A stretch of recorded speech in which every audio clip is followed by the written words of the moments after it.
Students, आज मैं 2024 का एक क्वेश्चन लेके आऊँ केमिकल रिएक्शंस एंड इक्वेशन का। And iron nail is placed in a solution of copper sulphate. तो आयरन नेल Fe होगा, कॉपर सल्फेट के एक्वस सॉल्यूशन में हम रख रहे हैं।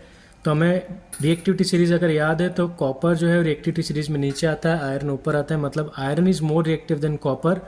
तो आयरन क्या करेगा, कॉपर को डिस्प्लेस करेगा उसके सॉल्यूशन में से। तो ये ब्लू सॉल्यूशन जो है वो ग्रीन कलर का हो जाएगा।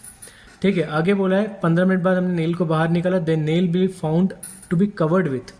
तो देखो नेल पर कॉपर डिपॉजिट हो जाएगा और कॉपर का कलर ब्राउन होता है, याद रखना है कॉपर ब्राउन कलर का होता है। क्वेश्चन भी एनसीईआरटी में शाइनी ब्राउन मेटल एक्स है ना, जिसमें एक्स आइडेंटिफाई करने के लिए बोलते हैं। तो ब्राउन हमारा कॉपर होता है।